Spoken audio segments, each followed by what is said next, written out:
Walid Regragui.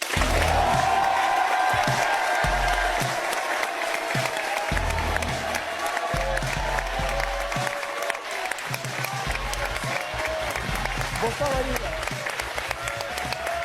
Bienvenue.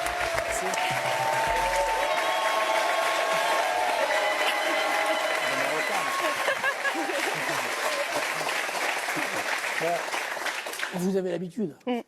Bah, en ce moment, oui, mais il y a beaucoup de Marocains, je pense, non? Un peu, mais pas que. Comment ça va lorsqu'on a quitté la Lune il y a 3 semaines? Est-ce que le retour sur Terre comme ça n'est pas trop dur?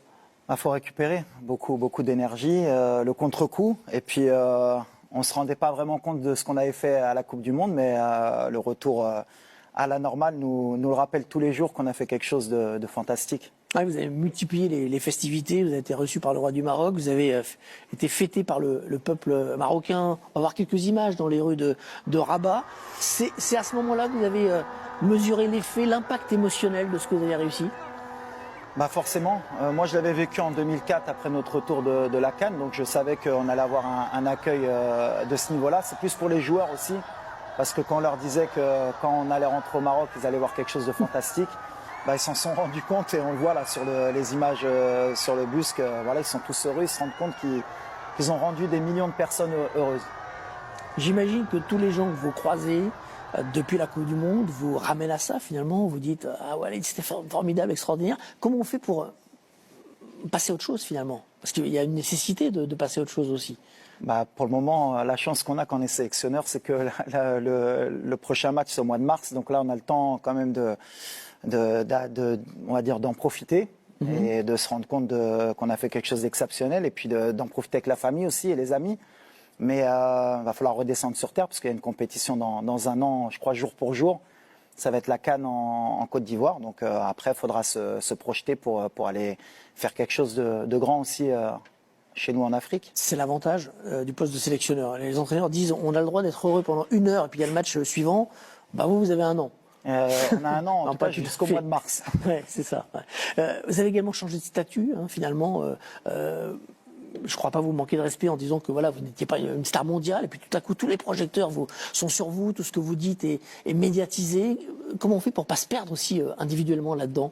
Pour ne pas prendre la grosse tête, par exemple, ça peut arriver? Non, forcément. Après, la chance que j'ai, c'est qu'aujourd'hui, je n'ai pas 20 ans, je n'ai pas 30 ans. On a quand même J'étais joueur de foot aussi avant, donc voilà, on sait gérer ce genre de choses. On sait que c'est un métier aussi qui, quand ça se passe bien, ben, il faut l'accepter, mais ça peut vite très mal se passer.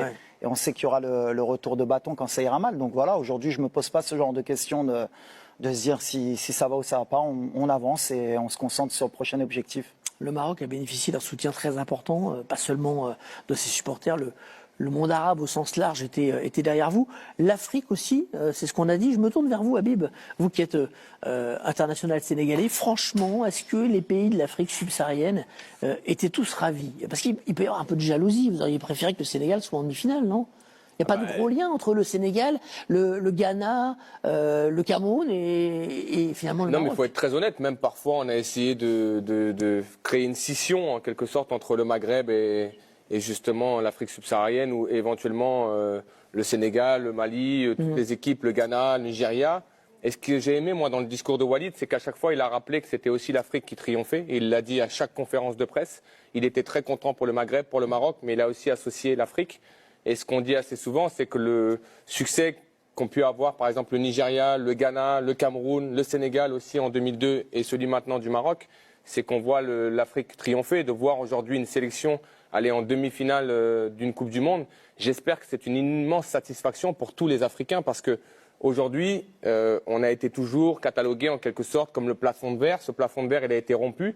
Et ce que j'ai aimé aussi, c'est l'ambition de considérer aujourd'hui qu'une sélection africaine pouvait gagner la Coupe du Monde. Et je pense que Walid aujourd'hui ne voulait pas s'arrêter en demi-finale. Lorsque vous avez une aventure comme celle-ci, il voulait aller au bout, il voulait la gagner.